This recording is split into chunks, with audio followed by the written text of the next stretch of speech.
आज मैं आप लोगों को होम साइंस का चैप्टर नंबर 12 इसके इम्पोर्टेंट क्वेश्चंस करवाने वाली हूँ।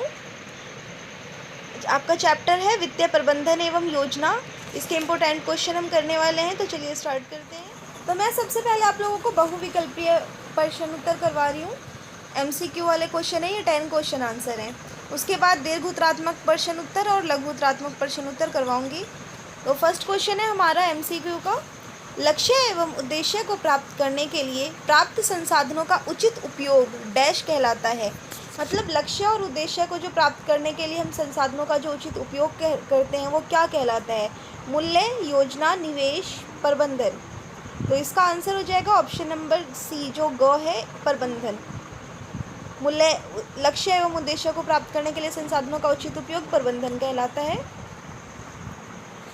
क्वेश्चन नंबर 2 है, वित्तीय प्रबंधन का परिवार के संदर्भ में सामान्य अर्थ डैश के प्रबंधन से है। जो हम वित्तीय प्रबंधन है उसका अगर हम सामान्य अर्थ देखें कि जो हमारा परिवार है उसमें जो वित्तीय प्रबंधन है वो किस चीज़ का प्रबंधन करते हैं वित्तीय प्रबंधन में, तो आय के प्रबंधन से जो हमारी इनकम है उसका जो हम प्रबंध करते हैं वो वित्तीय प्रबंधन कहलाता है।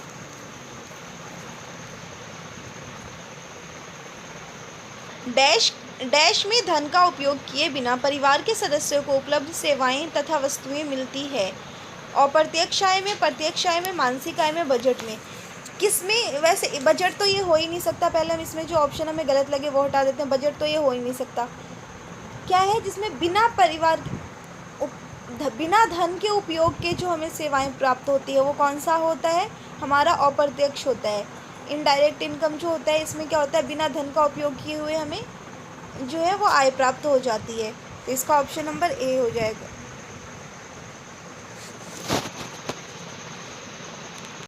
क्वेश्चन नंबर 3 है, डैश में धन का उपयोग किए बिना परिवार के सदस्यों को उपलब्ध सेवाएं तथा वस्तुएं मिलती है। किसमें जो है वो बिना धन के उपयोग के, हमें ये देखना है बिना पैसे का उपयोग किए हुए हमें क्या है सेवाएं और वस्तुएं मिलती है। किसमें? प्रत्यक्ष आय में, अप्रत्यक्ष आय में, मानसिक आय में या बजट में। तो सबसे पहले बजट तो ये हो ही नहीं सकता, बजट क्योंकि आय और व्यय का लेखा जोखा होता है। दूसरा अगर हम देखें मानसिक आय, मानसिक आय क्या होती है? जो हमारी वास्तविक आय और मौद्रिक आय होती है उन दोनों का खर्च करने के बाद जो हमें संतुष्टि प्राप्त होती है वो हमारी मानसिक आय होती है। तो ये मानसिक आय भी नहीं हो सकता। अब हमें बच गया प्रत्यक्ष और अप्रत्यक्ष आय। इन दोनों में से देखना है कि कौन सा आय होगी कि बिना धन का उपयोग किए हुए जो हमें सेवाएं और वस्तुएं प्राप्त होती है वो किस में होती है? प्रत्यक्ष आय में होती है। ये याद रखना है आप लोगों को, और इससे जो आपको कन्फ्यूज़न है वो भी दूर हो जाएगा अगर आप इस टाइप के क्वेश्चन कर लेते हैं। तो भविष्य के व्यय की योजना डैश कहते हैं। जो भविष्य में जो खर्च होगा उसकी जो हम योजना बनाते हैं उसे क्या कहते हैं? इनकम। इनकम तो हम जो कमाते हैं वो होता है, वेतन भी जो हम लेकर आते हैं, व्यय खर्च होता है। तो भविष्य में जो व्यय होगा उसकी योजना बनाना क्या कहलाता है? बजट कहलाता है। हम बजट बनाते हैं कि भविष्य में हमारा व्यय कितना होगा, खर्च कितना होगा।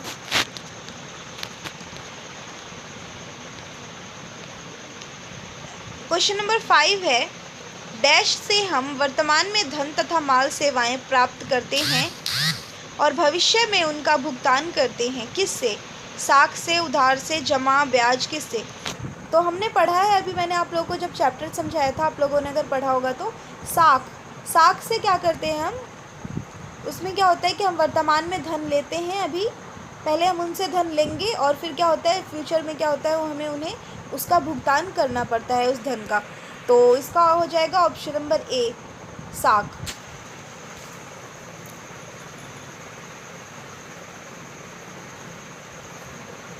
क्वेश्चन नंबर 6 है, आय का वह भाग जो हम किसी योजना अथवा किसी व्यावसायिक संस्था में लगाते हैं और जिस पर हमें ब्याज या लाभांश प्राप्त होता है उसे क्या कहते हैं? मतलब जैसे ये भी मैंने आप लोगों को बताया था, जैसे हम लोग जो कमाते हैं पैसे तो वो अपना इनकम आती है उसमें खर्च करते हैं और कुछ जो है वो अपने फ्यूचर के लिए पैसे सेव करके रखते हैं।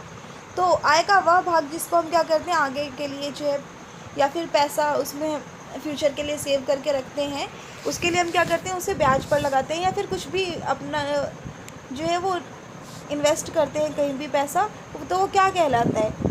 संचय, वित्त, बजट, विनियोग। तो इसका ऑप्शन नंबर आपका ख हो जाएगा, विनियोग। विनियोग जो है क्या होता है, वो हम लाभ प्राप्त करने के लिए ब्याज पर लगाते हैं या फिर किसी भी पॉलिसी में इन्वेस्ट करते हैं। क्वेश्चन नंबर 7, डैश के सोपान मानसिक निरीक्षण और लेखा जोखा है। मानसिक निरीक्षण और लेखा जोखा किस में होता है? बजट में होता है। बजट में हम क्या करते हैं? लेखा जोखा करते हैं अपने आय और व्यय का। क्वेश्चन नंबर 8 है, योजना को सही दिशा में रखने के लिए योजना का डैश करना बहुत आवश्यक है। जो हम योजना बनाते हैं वो हमारा सही दिशा में रहे, उसके लिए क्या करना है? योजना का समायोजन करना बहुत आवश्यक होता है।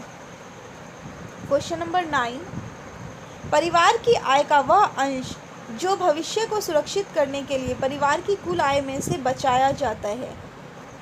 वह अंश जो क्या होता है? भविष्य को सुरक्षित करने के लिए जो हम बचा कर रखते हैं, क्या होता है? उसे क्या कहते हैं? बचत कहते हैं। बचत करके हम रखते हैं अपने भविष्य के लिए। क्वेश्चन नंबर 10 है आपका ये लास्ट, घर में बागवानी करके सब्जियां उगाना डैश का उदाहरण है। तो हमने अभी इससे पहले भी एक क्वेश्चन में किया था कि जिसमें हम बिना धन खर्च किए जो हमें वस्तु या सेवाएं प्रदान होती है, तो उसे हम क्या कहते हैं? प्रत्यक्ष वास्तविक आय कहते हैं। ये प्रत्यक्ष वास्तविक आय हो जाएगा आपका। अपना घर में खुद से सब्जियां उगा देना, इसमें हमें पैसे धन खर्च नहीं करने पड़ते। और अब हम करने वाले हैं लघु उत्तरात्मक प्रश्न उत्तर। ये आपके 1 मार्क्स वाले क्वेश्चन हैं। ये भी वो MCQ वाले थे और ये 1 मार्क्स में आपके ऐसे ही क्वेश्चन आते हैं। तो फर्स्ट क्वेश्चन है हमारा, वित्त प्रबंधन से आप क्या समझते हैं? तो ये फर्स्ट पॉइंट में भी मैंने समझाया था, जब आप लोगों को चैप्टर समझाया था, तो किसी लक्ष्य की पूर्ति के लिए धन वित्त के कुशल तथा प्रभावी प्रबंधन को वित्त प्रबंधन कहा जाता है। क्वेश्चन नंबर 12 है, अप्रत्यक्ष वास्तविक आय क्या होती है? अप्रत्यक्ष वास्तविक आय क्या होती है? अप्रत्यक्ष वास्तविक आय उन सुविधाओं तथा वस्तुओं के प्रयोग को कहते हैं जो एक परिवार को धन व्यय करने के पश्चात प्राप्त होती है। ये अभी हमने पढ़ा है, अगर MCQ में भी आपने सही से पढ़ा होगा तो, कि जो धन, 2 चीज़ें हैं, एक है अप्रत्यक्ष, दूसरा है प्रत्यक्ष। प्रत्यक्ष वाले में क्या होते हैं? हमें बिना धन खर्च किए हुए जो हमें वस्तु सेवाएं प्राप्त होती है वो होता है प्रत्यक्ष वास्तविक आय। और दूसरा है जिसमें हमें धन का व्यय करने के बाद जो प्राप्त होती है वस्तु सेवाएं, उसे हम अप्रत्यक्ष वास्तविक आय कहते हैं। जैसे इसमें आ जाता है, अगर हम नौकर रखते हैं तो उसके लिए क्या होता है? हमें पैसे देने पड़ते हैं उन्हें, मतलब धन का व्यय होता है। या फिर हम कोई सब्ज़ी खरीदने जाते हैं तो क्या होता है? हम धन देकर हम वस्तु जो है वो लेते हैं। तो इस टाइप से आपका ये आ जाता है अप्रत्यक्ष वास्तविक आय में। बाकी मैंने एक चैप्टर समझाकर आप लोगों को एक वीडियो बना रखी है, अगर आप लोगों ने वो वीडियो नहीं देखी है तो मेरी वो वीडियो भी देख लें, जिससे आपको अच्छे से चैप्टर समझ आ जाएगा। और इसमें मैं ऐसे ही आपको बस क्वेश्चन आंसर दिखा दे रही हूँ और मैंने चैप्टर में अच्छे से समझा रखा है पूरा चैप्टर को। अगर आप वो देख लेते हैं तो इसका आंसर आप खुद से कर सकते हैं। मानसिक या फिर आत्मिक आय की परिभाषा करें। जो मानसिक या आत्मिक आय दोनों सेम होती है। तो मानसिक आय क्या होती है? मानसिक आय का तात्पर्य उस खुशी एवं संतुष्टि के भाव से है जो व्यक्ति को कोई कार्य करने के बाद प्राप्त होती है। जो हम कोई भी कार्य करने के बाद जो हमें खुशी या संतुष्टि प्राप्त होती है उसे मानसिक आय कहते हैं। जैसे हमने धन कमाया और फिर उस धन तो सब लोग कमा लेते हैं, लेकिन जो धन को खर्च करने के बाद जो हमें संतुष्टि प्राप्त होती है, जैसे अगर हमने कुछ, हमारी इनकम आ रही है, उससे जो हमने खर्च करके अपने घर के लिए, हमने अपने परिवार के लोगों के लिए कोई सामान खरीदा, तो उससे जो हम धन क्यों कमाते हैं? अपने परिवार की खुशी के लिए। तो जब हम उस धन को व्यय करके अपने परिवार के लिए कुछ करते हैं, अपने लिए कुछ करते हैं, तो जो संतुष्टि हमें प्राप्त होती है उसे मानसिक आय कहते हैं। जैसे कि अगर कोई पिता है, वो क्या करता है? धन कमाता है, वो धन सेव करके वो अपने बच्चे की, अपनी बेटी की शादी के लिए या फिर बेटे की पढ़ाई के लिए, किसी भी चीज़ के लिए, या फिर अपने घर बनाने के लिए रखते हैं। तो जो वो अपना धन जो कमाया उसमें, फिर उसको अपनी बेटी की शादी में अगर वो इन्वेस्ट करता है, अपनी बेटी की शादी करता है उससे, तो फिर उससे जो संतुष्टि प्राप्त होगी तो उसे क्या कहते हैं? उसे मानसिक आय कहते हैं। 14 क्वेश्चन है, घरेलू लेखा जोखा के 2 लाभ बताइए। घरेलू लेखा जोखा मतलब घर में जो हम बजट बनाते हैं। लेखा जोखा किस में करते हैं? हम बजट बनाने में। तो घर में जो हमारा कितना पैसा आ रहा है, कितना हम खर्च कर रहे हैं, इसका जो लेखा जोखा है, ये करने से हमें क्या फ़ायदा होता है? बजट बनाने का क्या फ़ायदा है? तो फर्स्ट है, अधिक व्यय पर अंकुश लगाया जा सकता है, क्योंकि अगर हम बजट नहीं बनाएंगे तो हमें पता ही नहीं चलेगा कि हमारे घर में मंथली कितना खर्च हो रहा है। अगर हम बजट बनाते हैं तो हमें पता चलता है कि हम महीने में इस चीज़ पर इतना खर्च कर रहे हैं, तो हम आगे जो है क्या होता है पता लग सकता है कि हम अगर इस बार हमने इस चीज़ पर इतना खर्च किया है, तो यहाँ पर जो है ये मेरा पैसा गलत जा रहा है, यहाँ पर मैं ज़्यादा खर्च कर रही हूँ या फिर यहाँ वेस्ट हो रहा है। तो हम क्या करते हैं, उस पर अंकुश लगा सकते हैं कि यहाँ पर इतना खर्च होना चाहिए, यहाँ इतना खर्च होना चाहिए। तो बजट बनाने से हम जो है वो एक्स्ट्रा जो हम व्यय करते हैं उस पर अंकुश लगा सकते हैं। दूसरा, अपव्यय को कम किया जाता है, जो फालतू के खर्च होते हैं उसे कम कर सकते हैं कि इस महीने में मैंने फालतू वाले इतने खर्च किए, तो नेक्स्ट मंथ मैं ज़्यादा सेव करूँगी और फालतू के खर्च को थोड़ा कम करूँगी। तो इस टाइप से क्या होता है, अपव्यय को कम किया जा सकता है। नेक्स्ट है क्वेश्चन नंबर 15, सहायक लाभ से आप क्या समझते हैं। सहायक लाभ जो है वो क्या होती है। कई बार एक व्यक्ति को कार्यस्थल पर आय के रूप में मुद्रा के स्थान पर सुविधाएं या सेवाएं प्रदान की जाती है। इन सुविधाओं को सहायक लाभ कहते हैं। तो आप लोग समझ गए होंगे सहायक लाभ किसे कहते हैं। जैसे अगर हम कहीं काम कर रहे हैं तो ऑफिस में हमें क्या है, सैलरी के अलावा में कुछ एक्स्ट्रा बेनिफिट्स मिलते हैं, जैसे पेट्रोल का खर्च कई बार मिल जाता है और कई बार फ्लैट मिल जाता है साथ में, तो वो सारे खर्च हमारे बच जाते हैं। तो जो एक्स्ट्रा में जो हमें सुविधाएं प्रदान की जाती है उसे सहायक लाभ कहा जाता है। साख को परिभाषित कीजिए। साख या क्रेडिट किसे कहते हैं। तो साख या क्रेडिट किसे कहते हैं, ऋण लेना, ब्याज जो लेते हैं उसे साख या क्रेडिट कहते हैं, ये सिंपल लैंग्वेज में। जिसके अंतर्गत ऋणदाता एवं वस्तुएं, मुद्रा या सेवाएं इस शर्त पर प्रदान करता है कि वह भविष्य में उनका ब्याज सहित भुगतान करेगा। जो भी ऋणदाता है, जो भी ब्याज लेता है, लोन लेता है, वो क्या करता है, उसके बदले में कुछ वस्तु देता है अपनी, जैसे अगर प्रॉपर्टी के पेपर्स या फिर अपनी ज्वेलरी, इस टाइप से कुछ भी देता है।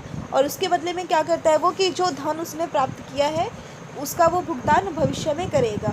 ये होता है साख या क्रेडिट, जिसे हम लोन कहते हैं। आय किसे कहते हैं, इनकम किसे कहते हैं। परिवार में आने वाली मुद्रा व अन्य साधनों में आने वाली मुद्राएं, सेवाएं, सुविधाओं को आय कहते हैं। जो परिवार के सदस्य द्वारा जो मुद्रा लाई जाती है वो क्या होती है, जो हमारी इनकम होती है, जो एक या तो वो मंथली हो सकती है या वीकली हो सकती है, तो ये क्या है, आय है। क्वेश्चन नंबर 18, आत्मिक आय बढ़ाने का एक उपाय बताएं। आत्मिक आय या फिर जो हमारा मानसिक आय है उसे बढ़ा कैसे सकते हैं। तो धन को विवेकपूर्ण उपयोग द्वारा प्राप्त मानसिक संतुष्टि। आत्मिक आय हम कैसे बढ़ा सकते हैं, बोलेंगे मानसिक आय को हम कैसे बढ़ा सकते हैं। ये कोई खर्च वो तो है नहीं जो हम पैसा कमा रहे हैं तो कहीं जहाँ ज़्यादा सैलरी मिल रही है वहाँ काम कर लो तो सैलरी बढ़ जाएगी हमारी। आत्मिक आय क्या है, जो हम पैसा, मैंने कहा था जो हम धन को खर्च करके जो हमें संतुष्टि मिलती है उसे हम आत्मिक आय कहते हैं। लेकिन अगर उसकी वो जो हमने धन खर्च किया है, अगर हमें लगता है कि हम जो धन खर्च कर रहे हैं वो सही जगह पर खर्च कर रहे हैं, तो वो जो हमें संतुष्टि मिलती है उससे क्या होता है, हमारी आत्मिक आय जो है वो ज़्यादा बढ़ जाती है। अगर हमने कहीं पर पैसे खर्च किए तो हमें लगता है यहाँ पर मैंने फालतू में खर्च कर दिए, यहाँ पर नहीं खर्च करने चाहिए, मेरा पैसा वेस्ट हो गया, तो उससे क्या होता है हम पैसे तो खर्च कर देते हैं लेकिन हमें संतुष्टि नहीं मिल पाती है। लेकिन कई बार क्या होता है हम कोई महंगी चीज़ भी खरीद कर ले आते हैं, मान लिया, तो हमें क्या होता है उस टाइम पर तो थोड़ा ज़्यादा पैसा लग गया, लेकिन हमें ये लगता है कि नहीं, हमें संतुष्टि मिलती है कि हमने भले ही इसमें ज़्यादा पैसे खर्च कर दिए लेकिन ये जो है हमें फ्यूचर में काम आएगी और इससे हमें ज़्यादा आराम मिलेगा। तो ये क्या, हमें आत्मिक एक संतुष्टि मिलती है, तो उससे क्या होती है हमारी आत्मिक आय बढ़ जाती है, हमारी संतुष्टि बढ़ जाती है। क्वेश्चन नंबर 19, धन के दो मुख्य कार्य बताएं। जो पैसा है उसका दो काम बताना है। पहला विनिमय के माध्यम के रूप में कार्य करता है, दूसरा मूल्य का माप।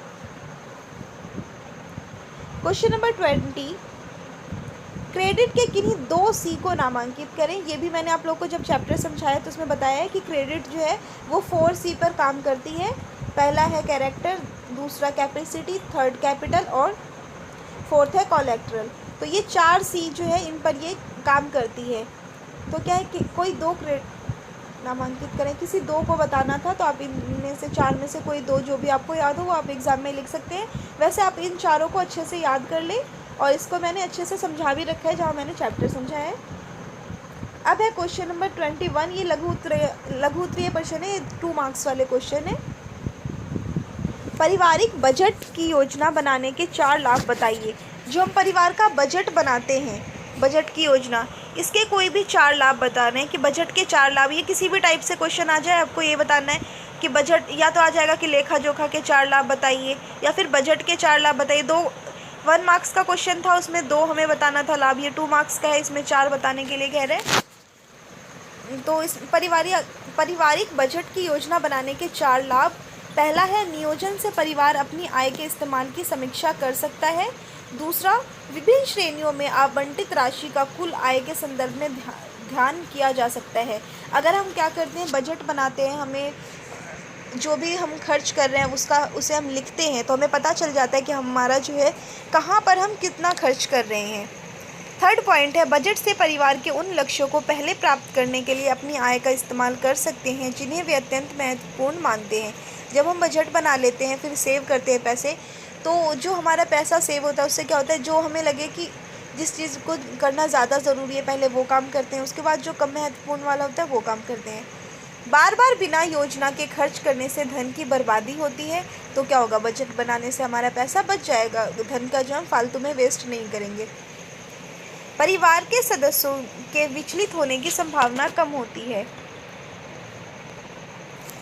क्वेश्चन नंबर 22 है, निर्धारित व्यय तथा अर्ध निर्धारित व्यय में अंतर स्पष्ट कीजिए।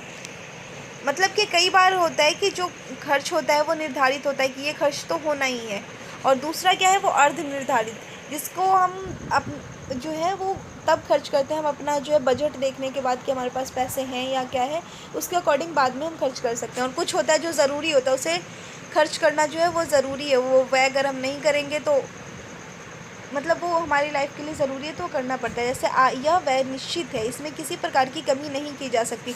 जैसे खाने के लिए, अब मकान का किराया देना है तो उसमें तो हम कमी नहीं कर सकते कि नहीं हम इसमें बचा लेते हैं, वो तो देना ही पड़ेगा। बच्चे के स्कूल की फ़ीस, नौकर का वेतन, ये सारा क्या है, ज़रूरी है, इसमें हम कटौती नहीं कर सकते, ये देना ही पड़ेगा। और कुछ है जैसे अर्ध निर्धारित, अगर इस मंथ में हमारे पास पैसे बच गए तो हम कपड़े ख़रीद लेते हैं, अगर नहीं बचा तो नेक्स्ट मंथ ख़रीद लेंगे। तो इस टाइप में क्या अर्ध निर्धारित में होता है कि कुछ मुद्दों पर खर्च बढ़ाया या घटाया जा सकता है, जैसे कपड़े, भोजन आदि पर व्यय। भोजन पर अब कैसे, तो अगर हमारे पास जितना पैसा है इस मंथ में ज़्यादा बचा है तो उसके अकॉर्डिंग हम ज़्यादा अच्छा खाना खा सकते हैं, और अगर थोड़ा कम बचा है तो उस हिसाब से हम जो, क्योंकि हम भोजन खाने का हम क्या है जितना चाहें उतना ज़्यादा एक्स्ट्रा खर्च कर सकते हैं। और भोजन में एक तो निर्धारित होता है, हमें तो भोजन करना ही है, लेकिन अगर जो हमें देखना है कि एक तो होता है कि ये करना है, और जो एक्स्ट्रा वाले होते हैं वो वाले जो हैं वो हम कम या ज़्यादा कर सकते हैं। क्वेश्चन नंबर 23 है, मौद्रिक आय तथा प्रत्यक्ष वास्तविक आय में क्या अंतर है। तो इन दोनों में अंतर बताना है, मौद्रिक आय में और प्रत्यक्ष वास्तविक आय में। ऐसे ही आपका प्रत्यक्ष वास्तविक आय और अप्रत्यक्ष वास्तविक आय में भी अंतर आ सकता है, जो कि मैंने आपको पहले भी बता दिया है, प्रत्यक्ष वास्तविक आय क्या होती है और अप्रत्यक्ष वास्तविक आय क्या होती है। तो हम देखते हैं सबसे पहले मौद्रिक आय क्या होती है।